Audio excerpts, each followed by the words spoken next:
Hello traders, welcome to the video.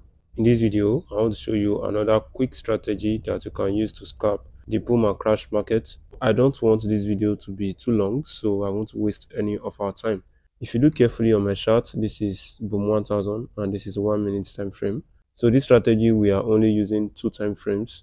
We are using the 1 hour time frame to determine our direction, and we are using the 1 minute time frame for our entry. And if you look carefully on my chart, I have just three indicators. I have the moving averages, I have Oxford Oscillator, I also have RSI. The RSI helps me to measure the level. The Oxford Oscillator helps me to know when the buyers or sellers are in market, while the moving average acts as the confirmation. So don't worry, I will show you settings to my indicator after I explain how this strategy works. So first thing you want to do is to go to your 1 hour time frame. As we all know that in the bull market, we are selling, we are not catching spike, and in the crash market, we are buying. So we want the higher time frame, which is the 1 hour time frame, to be in a downtrend in the bull market and to be in an uptrend in the crash market. So in this condition, this strategy and the indicators will work very perfect. So let's go to our 1 hour time frame. You can see that for a while now, the bull market has been in a downtrend. From this point up to this level, we have been in a downtrend. So now we go to our 1 minute time frame and then we look for setups. So this is where we started going in a downtrend.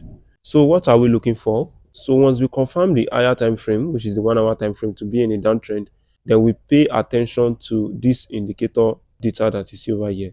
So first thing we want to see is a spike to the upside that will cause the Oxford Oscillator to spike into the 85 level and the moving average also to enter into the 85 level. So this is a A1 setup. So once you have that, then we want to see this Oxford Oscillator generating red candle to the downside. And at the same time, we are paying attention to the moving average that is on the screen, crossing the candles. Moving average crosses the candle, generating down bar. Enter your sell and count just 5 candles. So in this strategy, you are not going for 10, you only want to go for 5. Then after 5, you close your trade and also wait for the condition all over again. Let me show you more example. So you can see another one at this point. Spike to the upside, Oxford Oscillator enter into the 85 level. So the reason why it is perfect like this is because the higher time frame is telling us that the market is going down. So if the 1 hour time frame is going up, the strategy will not work perfectly like this. You can go back on your chart and check for yourself. You have the cross of the moving average, enter a sell and count your 5 candles. After that, you close your trade. So let's go down.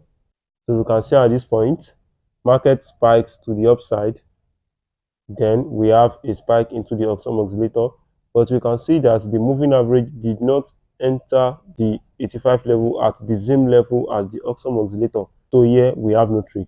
So we want this moving average to be in the same level with the Oxford Oscillator before we can have a trade. So you can see at this point, we have another setup, spikes to the upside, retrace and spike.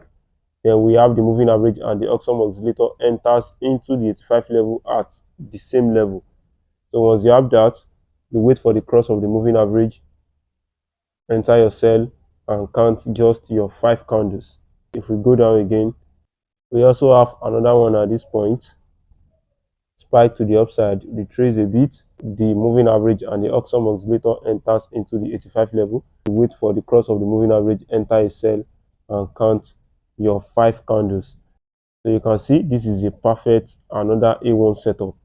Spike to the upside, the moving average and the Oxford Oscillator touches the 85 level at the same level. You can see it at this point. So once you have that, enter your sell after the cross of the moving average and count your 5 candles.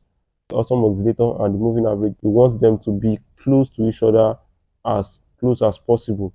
So the more they're close to each other, the more probability that your setup will play out. Let's go to the crash market and let me show you example over there.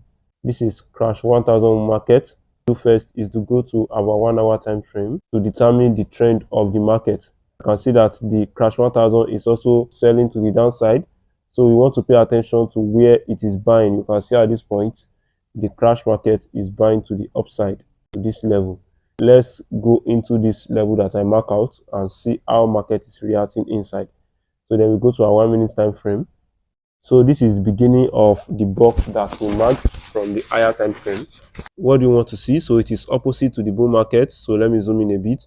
We want to see a spike to the downside that pushes the Oxford oscillator and the moving average into the 15 level. So for the bull market, we focus on the 85 level, and for the crash market, we focus on the 15 level. And we want to wait for the cross of the moving average. On the main chart, we have a buy, and then we count our 5 candles, and we wait for this condition all over again. So here we have a spike to the downside, but we can see that the distance between the moving average and the Oxford oscillator is far. Here we have no trade. You can see on my chart that the strategy did not play out before we have this long spike to the downside. So ensure that all your criteria are met before you enter a trade. So here we can see how the candles is buying to the upside. Then we have a long spike to the downside that pushes the Oxford oscillator into the 15 level and also the moving average. Then we wait for when it is generating green candles, cross of the moving average, enter your buy and count your 5 candles. So these are the only conditions that you need for this strategy. I hope you really understand them. If you go back on your chart and check for them, you will also see them. This is also another one.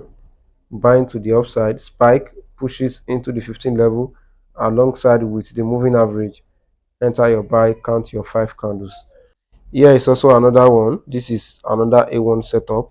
Spike, spike, spike to the downside. Pushes the Oxford oscillator and the moving average into the 15 level. Generates up bars. That is the green bars. Then you wait for the cross of the moving average. Enter your buy, count your 5 candles. Then you close your trade.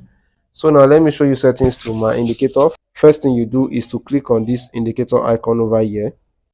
As said, I have just 3 indicators. I have moving average, accelerator, oscillator, and relative strength index.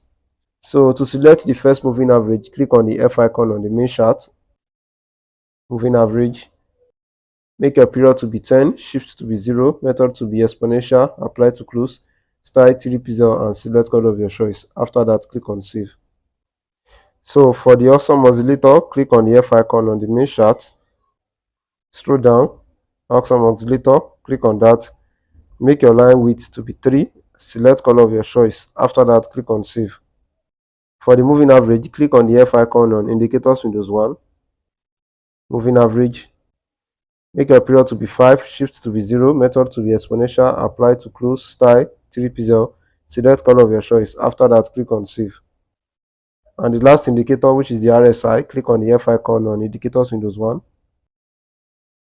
Scroll down a bit, relative strength index, click on that. Make your period to be 1, apply to close, style 1 pixel, select color of your background. If your background is black, select black. If it is white, you select white. For the levels, click on this pen icon. Add, type 85 and 15, style, make it 2 pixel and select color of your choice. After that, click on save. So if you follow my settings correctly, your chart should look exactly as what you see over here. So for the zoom level, let's say this is the normal zoom, you zoom in 2 times, 1, 2.